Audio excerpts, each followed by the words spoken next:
Turning our focus to the treatment of trauma following October 7th, as the war continues more than 17 months since the darkest day in the history of the country, we take a deeper look at efforts to establish a national authority for post-trauma treatment, a central body to coordinate the fight against the growing challenges. And for that, we now welcome Gila Tolub, who arrived in Israel before the war started and found herself at the heart of the national crisis. Welcome, the co-founder and executive director of ICAR Collective. Thank you so much for being here. The nation is still processing the magnitude of what happened on October 7th, the scale of it, the depravity, the brutality, and right now, so much pain still.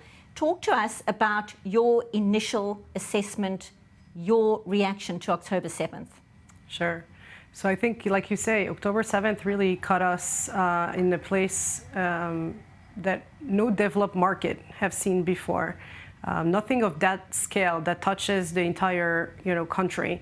And trauma is actually a pretty recent field of studies. We've only been studying trauma for, 40 years since the Vietnam War, and collective trauma much less. And so one of the first things we realized at the beginning of the war is that we're in unchartered water. We don't really have protocols that tell us, if this happens, you should do this, you should do that. And most people realize this quickly, the scale of it, the existential threat that really all of us have felt, but also the fact that it continues. It continues and it continues. It's not like we were in a car accident and now we can start to process what happened, create a new narrative of how we're going to now continue to live our life because we're still in it. The fact that it is ongoing is part of the trauma, and so much still to make sense of, so much still to process. What are the gaps that you have picked up in this time? Where is Israel lacking, so to speak, in terms of dealing with trauma and working towards healing? Right. So a few things are clear. Besides for this lack of protocols, which is not, by the way, special to Israel because it's a global issue, what we see in Israel is a fragmentation that is, really acute. So it's not only the HMOs, the Kupot Cholim that are providing care, it's also the government hospitals that are owned by the government, the mental health hospital, and it's also a lot of NGOs, a lot of nonprofit entities. And one of the first things that we did at ICAR Collective is to actually map who's doing what.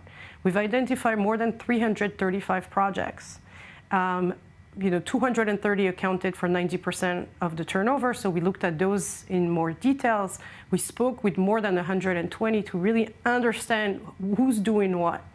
And that fragmentation makes it really hard for a lot of reasons. One, for continuity of care. Someone can start somewhere, continue somewhere, can actually go to two different places and get treatment, so it creates inefficiencies.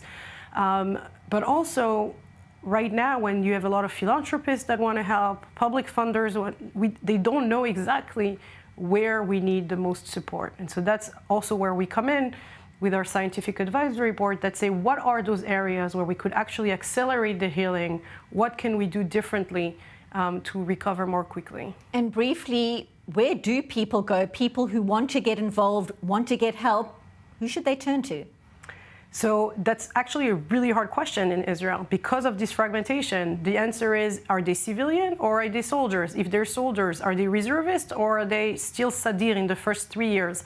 That's one of the things that we find very hard in terms of psychoeducation. Instead of telling people where they should go, we're working now into making some more order in that situation.